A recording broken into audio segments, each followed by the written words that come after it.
Hello and welcome to Dice Jesters. My name is Julie. And my name is Dave. And today, Dave and I have made it to our 10th game in our 10 by 10 journey. So we started out our podcast doing an initial 10 by 10 with more introductory games. And for this season, we decided to do more, I don't know, what would you call Step up. Step up, yeah. Next level. Some next level games. And we did it. We made it through, and we're on the 10th game, which is Viticulture. Dave's been super excited about this. I was more excited for Castles of Burgundy and Le Havre and Agricola because I just wanted to beat Dave at it. But I did realize last night that supposedly he was also really good at Viticulture. So I guess I'm getting a little jazzed up for Viticulture to beat him in it. I do have a strong track record in this game. Showing this game to people and usually beating them to the point where I'm getting a little bored, you know. I could use some competition. See, the last time you said that, I beat you like you destroyed 8-2. me. Yeah. Okay, so far I've only won 2 games in this 10 by 10 challenge of the 9. So at this point, I can't even win this 10 by 10 at this point. But I'm here for the journey. I'm here to enjoy this vineyard experience in viticulture. Okay, well, I'm ecstatic for this journey too. Well, okay. I was hoping that maybe because, you know, we live in the Pacific Northwest, we could have went to a winery and maybe really just engulfed ourselves in the theme of this board game. The potential is there. But we didn't because Dave and I are shy, so we didn't want to sit in a winery and lay out a big board game and have the server walk by and ask us what we're doing. That's one of those things. Anytime I've played a board game in a non-board game related environment, you always get the people or the server who walks by and asks, "Oh, what are you guys playing?" And then you tell them the name of the game, and then they'll ask, "Oh, how do you play the game?" And you explain it, and they just look completely lost. Like, "Oh, that sounds interesting." Is that kind of like Monopoly? Kind of like Monopoly. I'm like, yeah, exactly. You're like, I see you won't like this game. Yeah. But I don't know. I'm kind of excited because I'm just worried. I want to keep my streak going with your 2 out of... I want to just keep you at 2 wins. Because last time for the beginning games, we were 50-50. Yeah, we were. I would like to take more trophies. Looks like you're right on track to do that. Yeah. But I don't know. I really enjoy this game, and I think that I'm quite good at it. Yeah. So I'm curious, Julie, just looking. So I have the game in front of us. I've set it up for 2 players. Yes. And just looking at the components, what are some of your first thoughts or impressions? If you had to guess, what are we trying to do in this game? Well, based off the name alone, I'm guessing that we're making wine. And I'm also guessing that this is a game that Lupin's gonna like since he jumped up on the table at least 10 times since we've been sitting down trying to do this. It might be all the little pieces. There's these chicken pieces, there's grapes, these houses of some sort, these people, probably the wine. Meeple people? The meeple people. What are people who make wine? Do they have a specific name? Viticulturalists? Really? I think so, yeah. Okay. The meeple peoples here, they remind me of Carcassonne because there's a big one, so I'm guessing that the big one is worth more points and that these smaller ones are your normal ones. And based off of the board game, there's 4 different colored cards, so I'm guessing that you place your viticulturalists. Such an easy word to pronounce. And then you place it somewhere, and then that's what you're going to do, but you have to place it a certain way. We can call them weeple. How about that? Wine meeple? Ooh, wine meeple. Okay. Weeple people.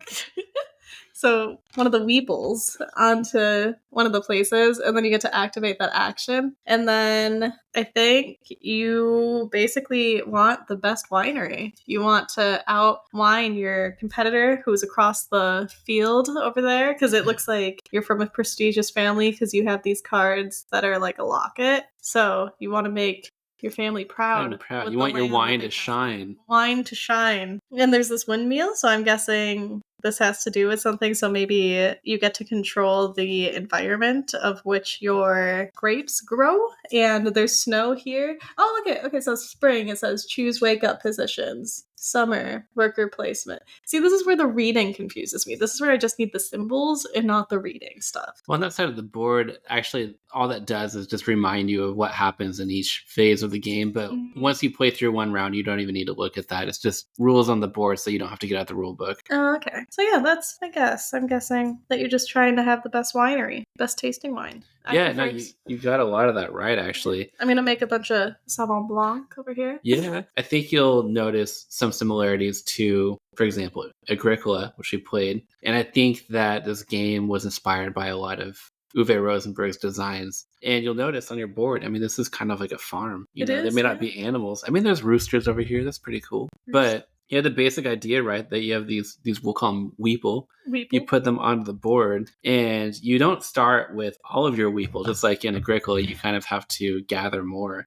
You'll start with, I think, usually 2 plus this grande. And the grande, you were slightly off in the sense that it's not worth more points, but what it lets you do is you can save this for a point of the round when you really need to do a certain action. If the other person blocks it off, you can still use your grande to use that action, or you can use it to use an action you've already taken a second time. So it's kind of cool to be able to save that.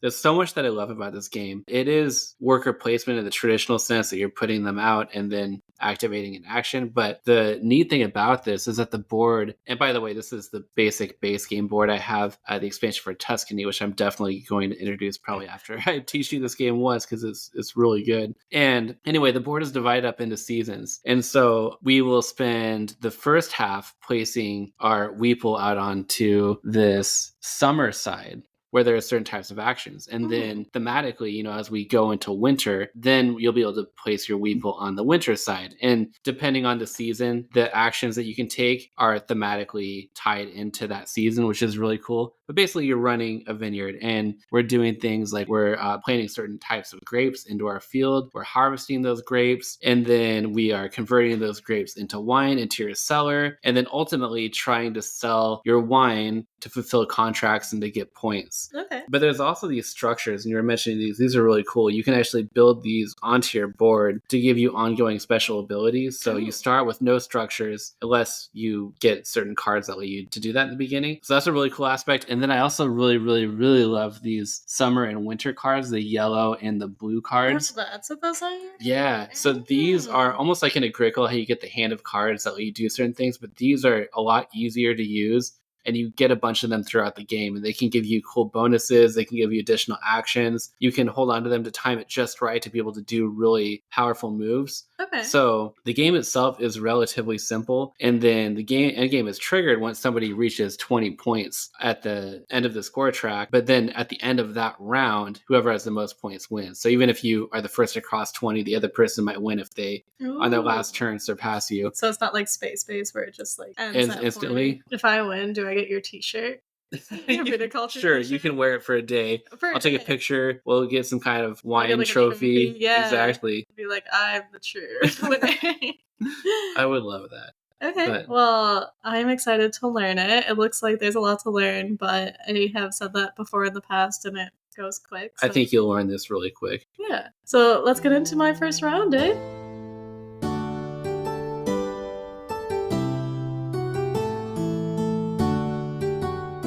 And we are back after my initial play of Viticulture for our first play out of the 10 rounds, and I was so mad. That was brutal. Oh, you think it was for you. brutal?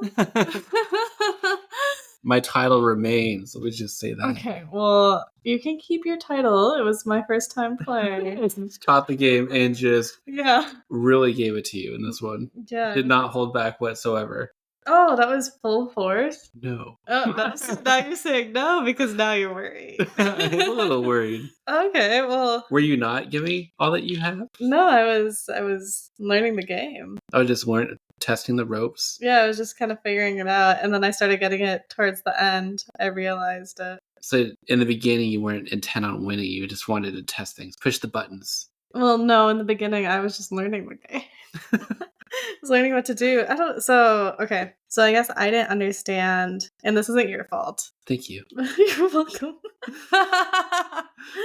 But I didn't realize that nothing is worth points. Only points are worth points. So this whole time I'm trying to build like this very nice cellar with a medium and a large cellar. And the whole time I'm just like, oh, I'm gonna pass him if I do this. And then at the end, when it was too late, that's when I realized that no, points are points. Everything else is everything else. You build the structures to be able to do stuff, but then you actually have to do stuff to get points. Yeah. So I didn't realize that. And that's what ultimately cost me the game. What was the experience like learning the game? Did you think it was complicated? Did it seem pretty straightforward? What were some things that stood out to you? I think learning the game was very straightforward. I think understanding the game on a strategic level was a little different. So I think understanding, you place your weeple, there you go, Dave, on a place where you want to play, that's very straightforward. And then the rooster placement of if you get to go first or second and what you get with that number 1 through 7 is very straightforward. Understanding when everybody's done in summer and moving to winter, again, very straightforward. Everything that is on the cards, I understood as well.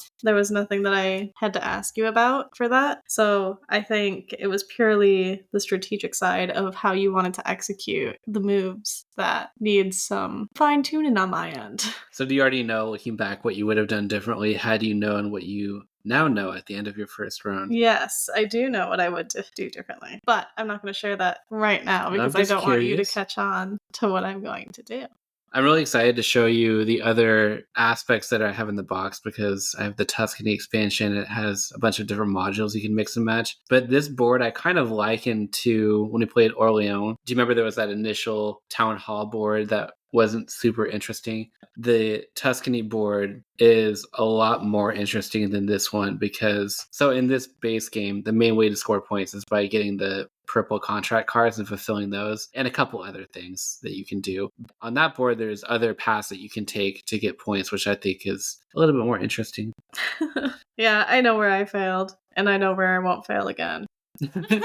So there's that. Game-wise, I don't know if it's just because it was my first round of it, and I was more so fixated on learning the game over enjoying the game, but I would say it feels okay. I didn't get a rush of energy from making a move. Like, a move wasn't satisfying to me, but a move wasn't also wasted either. It was just kind of mid-range is where I would fall.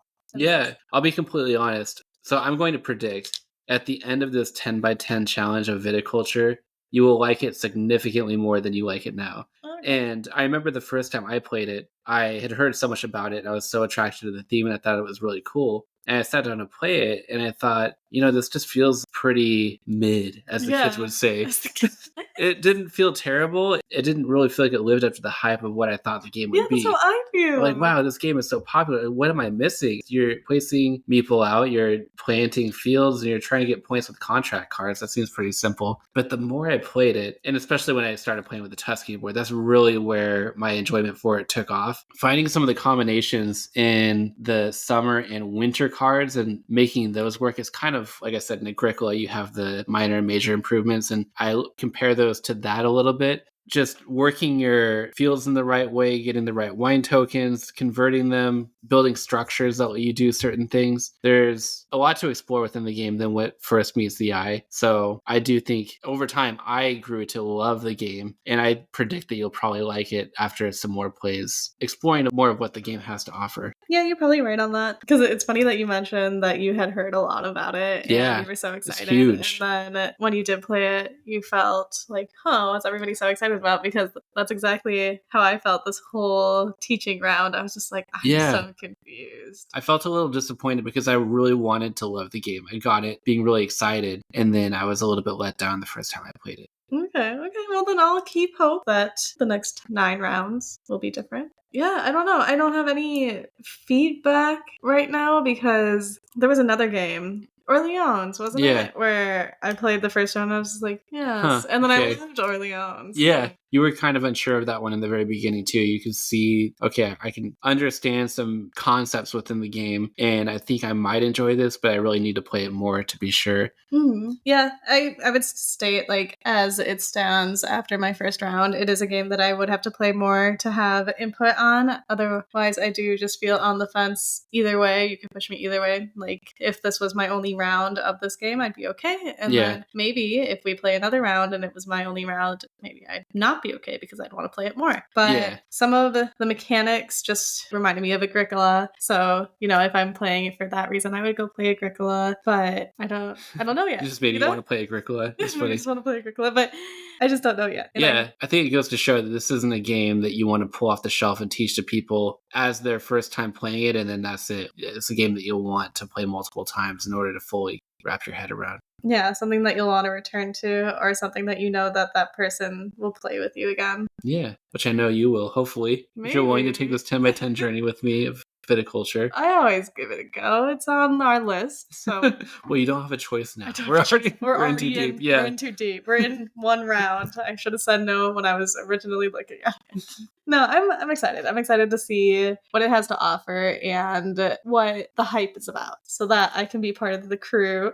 Part of the viticulture, a viticulturalist. Oh, yes. Officially speaking. So that I can enjoy it.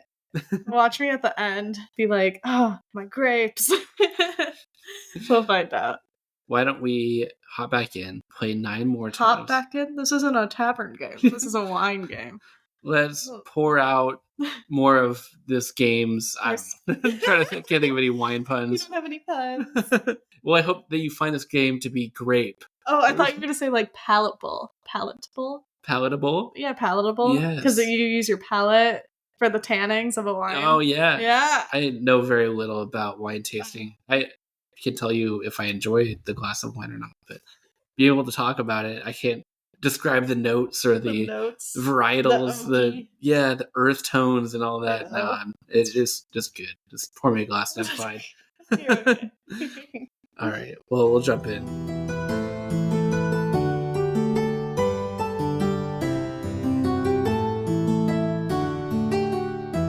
And we are back after our 10 rounds of Viticulture. So we have completed our 10 by 10 challenge. What an accomplishment. Okay, so our first 10 by 10, I thought that was an accomplishment, which, I mean, it is, especially since, you know, I was a new gamer and everything like that. But this one felt very impactful. Like, some of the games were very intimidating because I was just wondering if we would finish the 10 by 10 for some of them because they were bigger games. I don't know. Do y'all call them meatier, or what do you like, crunchy? Meatier, crunchy, more involved. I made a couple on this list. Yeah. That I would consider on the heavier side. Oh, heavy, yeah, that's what it is. So I was a bit worried, and then here we are in our 10th game playing Viticulture, and I was worried that if we'd even get through it, to be completely honest. Worried about getting through this game? Getting through the 10 by 10 of this game. Yeah. Oh, yes. So getting through 10 rounds of this game. Yeah. So first off, we tied. We did. I'm counting it as a tie. Okay. No, like, we did talk about the money being a tiebreaker. But we thought it would just end it clean with a tie. Yeah. And we both maxed 40 on our last game. We did. So that was eventful. And that felt to me to be the most exciting round. Yes. The 10 was the last one. That was, I would say, the most exciting round too. My first round, I was very iffy about it because it was very hyped up. Lots of people have photos of it on Instagram. Lots of people discuss it and everything. And you had stated that it was your favorite. So I went in expecting something and came out expecting another. So why don't you go ahead, Dave? Why don't you tell me, is this game still one of your favorites? How do you feel about it? To be clear, I said it was one of my favorites. I said one of your favorites. You said it was my favorite. Oh. Okay, so how do I want to approach this? Well, Viticulture was one of those games back in the day that I remember hearing about, and the theme really drew me in. Mm-hmm. Maybe it was one of the first, quote-unquote, medium, more involved games that I played.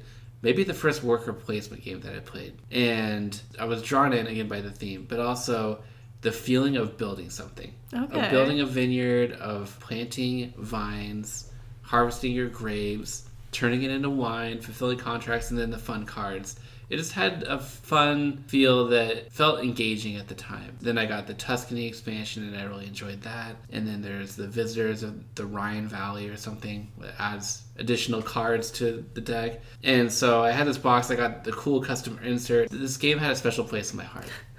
The inserts were very nice. Yeah. Those were very, very nice. Yes. So then fast forward, it's been a number of years since I've actually played this game. Since then, obviously, I've had the chance to dive deeper into a lot of games that we've played together on this list, specifically Agricola, Le Havre, Castles of Burgundy, and really dive into the strategy of those games. So I came into this 10x10 expecting my experience with Viticulture to feel very much like the first time I played it. Okay. That fun feel. And there was just something about it that didn't hold up for me. It was interesting coming back to one after being exposed to other types of game designs. I don't know, do we want to get into how we felt, or do you want to talk about it, or do you want me to? Yeah, I'm completely prepared to discuss, if not thoroughly deep dive, to my grievances with this game. Before, it sounds like you have a whole laundry list of things to I have discuss. a laundry list. You I do. brought You it. came with a notepad. I do. I'll just talk about why it fell flat for me this time, and maybe why my perspective has changed. Yeah, tell me how it changed for you first, before I get into a first-time player of this game's point of view. Okay. I think initially when I played the game, it had this very free-flowing feel of the game, where you could pretty much do whatever you want. There weren't a lot of restrictions, and that felt fun at the time. And now, playing it, having played Agricola and Le Havre that are much more restrictive, where it really puts you on a track where you have to figure out how you're going to overcome paying food or buying resources or converting things, and really being super efficient with every move of the game. Every turn feeling super tense. Building a strategy from beginning to end. And this game has absolutely no restrictions. At first, maybe I would have thought that that's a good thing, but it kind of felt dull. And there were a lot of things replaying it this time around that felt not very thematic. The biggest thing to me is, so you start with 3 meeple, and you collect more throughout the game, which is great. In a worker placement game, you're trying to get more of those so you can have more actions. But in Agricola, when you get additional meeple, that requires you to have to pay more food at the end of each harvest. And you really have to calculate, is that worth it? And how can I maximize that additional meeple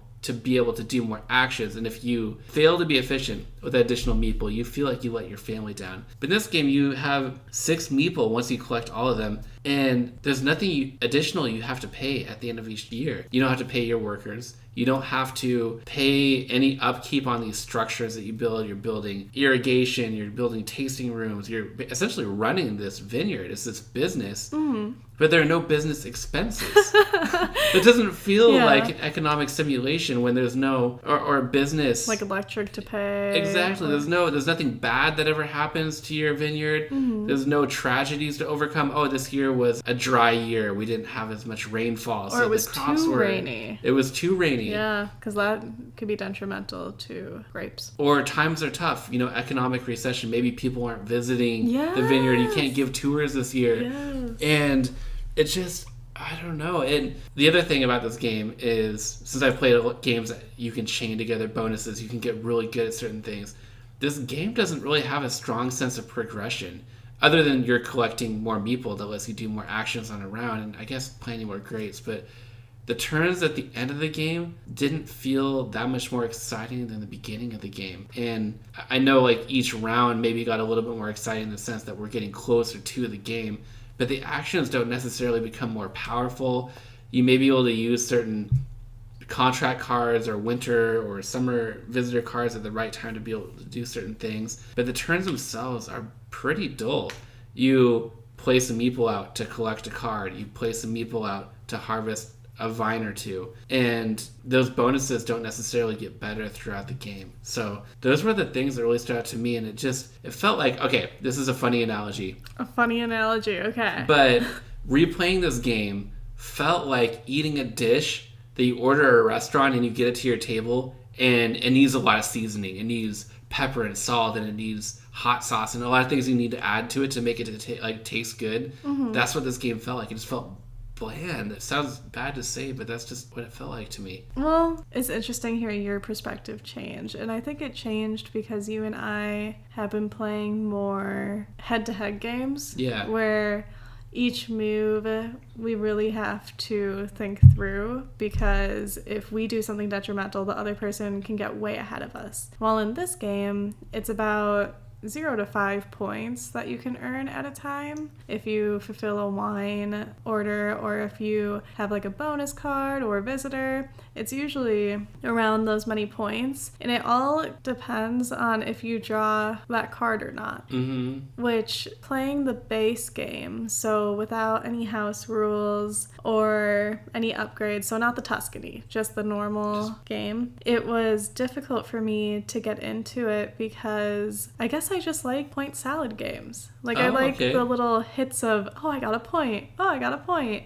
And I like how in Dominion you can chain, as you had stated. There's no way to really chain unless you get the correct set of cards. Right. So I guess my palate is forming, there you go, yeah, since we were talking about food, to like the heavier strategic, less luck-based games. Yeah. And coming into this, with me being newer and everything, it's just an interesting outlook, because I thought, oh, as a new gamer, you're gonna like everything, you know, you're gonna go to the buffet and try a little of everything and then maybe go back for seconds of what you like. So in doing so and going through these 2 10x10s that we've already completed now, since this will be our second one, I think that I like the heavy strategic games where there's very little luck. And due to that, I think that's why this game didn't live up to the hype for me like it did for other people. Now, when we went to the Tuscany board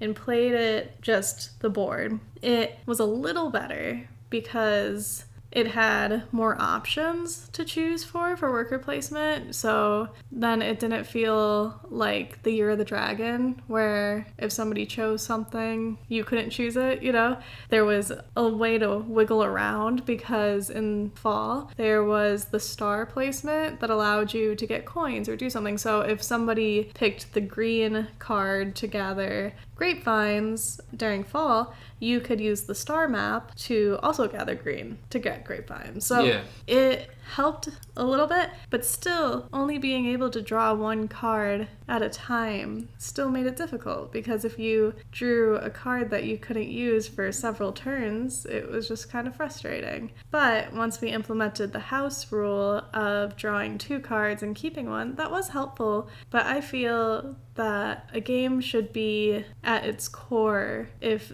the rulebook state a certain thing, that's how it should play, and you should like it that way. That's how we should evaluate it, is based off of what's included in the rulebook. Yeah, so here is my list of what I wasn't fond of. So, need house rules to be more enjoyable. Yes. You're at the mercy of the deck, so there's no way to mitigate it unless you use the house rules. I wish there were consequences, or at least rounds of some sort, to help either shorten the game or just have the game timed out a certain way instead of whoever's at 25, because one of our games almost lasted like 2 hours. It was one of our first games. Right. Because I didn't realize that you could only get the points. It wasn't through money, it wasn't through growing wine, it was only through fulfilling certain tasks to get the points. Right, and the contracts don't give you a ton of points. Like, we're talking 3, maybe 5 at most on a 25-point track. That's a lot of rounds. Before you can even ramp up, it takes like 3 or 4 rounds in order to get to the point where maybe you can fulfill a contract, and before the game kind of starts ramping up. But then at that point, you're scoring just a couple points at a time. There's other things that let you score points, but they're not even. At the tasting room, you can get 1 point if you have spend 6 coins on a tasting room. But you have to have a wine in your cellar. And then you have to go to the tasting room, which isn't, you just get 2 coins.